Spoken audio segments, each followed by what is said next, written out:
Assalamualaikum warahmatullahi wabarakatuh. Perkenalkan, nama saya Siti Maspuro. Saya dari program studi D3 Keperawatan kelas 1B.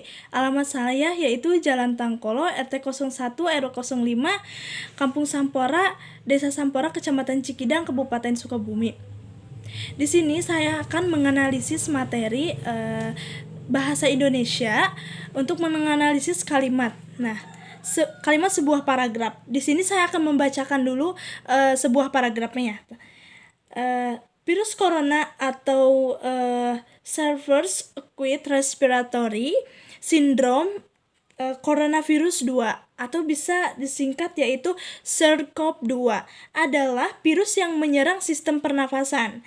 Nah, penyakit karena infeksi virus ini disebut COVID-19. Virus corona bisa menyebabkan gangguan ringan pada sistem pernapasan, infeksi paru-paru yang berat hingga kematian. Nah, di sini saya akan menganalisis yang pertama ada kalimat utama atau ide pokok, yang kedua yaitu kalimat penjelas, yang ketiga adalah kekoherensian, yang keempat yaitu kekohesifan, yang kelima ada jenis kata penghubung antara kalimat, yang ke 6 yaitu metode pengembangan gagasan utama, yang terakhir yaitu jenis paragraf berdasarkan letak gagasan utamanya. Nah, di sini saya akan menjawab menganalisis kalimat yang ada di sini ya. Yang pertama itu kalimat utama atau ide pokok. Nah, apa sih kalimat utama atau ide pokok itu? Yaitu inti dari seluruh paragraf. Nah, yang saya tadi bacakan di paragraf ini intinya itu yaitu di sini intinya virus corona atau Severe Acute Respiratory Syndrome coronavirus 2 atau SARS-CoV-2 adalah virus yang menyerang sistem pernapasan. Nah, yang kedua yaitu ada kalimat penjelas. Nah, apa kalimat penjelas? Kalimat penjelas itu yaitu berisi penjelasan dari paragraf utama. Nah, apa paragraf utama isinya itu apa? Nah, di sini ada penyakit karena infeksi virus ini disebut virus COVID-19. Nah, ini yang disebut dengan kalimat penjelas. Dan yang ketiga ini ada kekohesifan ya. Kekohesifan ini yaitu kesatuan kata. Nah, kesatuan kata di sini bisa dicontohkan. Di sini ada virus yang menyerang sistem pernapasan. Penyakit karena infeksi virus ini disebut COVID-19. Nah, di sini sudah dicontohkan kalimatnya yaitu virus ini atau infeksi virus ini. Nah, kata ini itu sudah menyatakan kesatuan kata. Kesatuan kata disebut COVID-19. Nah, yang dimaksud dengan ini itu sudah termasuk kesatuan kata. Nah, yang keempat yaitu kekoherensian ya. Kekoherensian itu kepaduan kata atau kepaduan kata ya, yang sudah saya tadi jelaskan. Kalimat dalam paragraf yang di atas ini tersebut dikatakan kekoherensiannya itu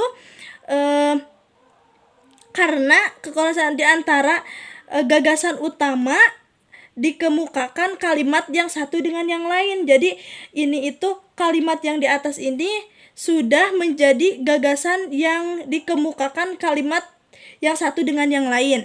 Nah, yang kelima yaitu ada jenis kata penghubung antara kalimat. Nah, apa jenis kata penghubung antar kalimat ini? Yaitu di sini sudah dicontohkan kalimatnya yaitu penyakit karena infeksi itu sudah termasuk kata penghubung. Nah, penyakit karena ini itu sudah termasuk kata penghubung. Nah, ada yang keenam yaitu metode pengembangan gagasan utama. Nah, metode gagasan utama ini dalam paragraf yang di atas ini termasuk kalimat-kalimat saling saling berkaitan satu sama lain dan memenuhi aspek penataannya. Nah, yang terakhir itu ada jenis paragraf berdasarkan letak gagasan utamanya. Nah, di sini jenis paragraf berdasarkan letak gagasan utamanya itu terbagi menjadi 4 ya. Yang pertama ada paragraf deduktif, dan yang kedua ada paragraf induktif, yang ketiga yaitu paragraf induktif, dan paragraf yang ketiga yaitu paragraf interatif, dan yang terakhir itu ada paragraf campuran. Nah, yang pertama itu ada paragraf deduktif. Apa itu paragraf deduktif? Paragraf deduktif itu yaitu kalimat utama di awal paragraf. Nah, sudah saya tadi contohkan kalimat utama di awal paragraf. Contohnya seperti virus corona atau severe acute respiratory syndrome coronavirus 2 atau disebut dengan SARS-CoV-2 adalah penyakit virus yang menyerang sistem pernapasan. Nah, yang kedua yaitu ada paragraf interatif. Paragraf interatif itu yaitu kalimat utama terletak di tengah paragraf. Nah, kalimat utama ini terletak di tengah paragraf. Nah, jadi di sini saya contohkan penyakit karena infeksi virus ini disebut COVID-19. Nah, ditambahkan kembali lagi ke paragraf awal, virus corona atau severe acute respiratory syndrome coronavirus 2 atau disebut dengan SARS-CoV-2 adalah virus yang menyerang pada sistem pernapasan. Nah, yang ketiga yaitu ada paragraf interatif. Paragraf interatif itu kalimat utama terletak di akhir. Nah, kalimat utama ini terletak ada di akhir paragraf. Contohnya seperti ada penyakit karena infeksi virus ini disebut COVID-19.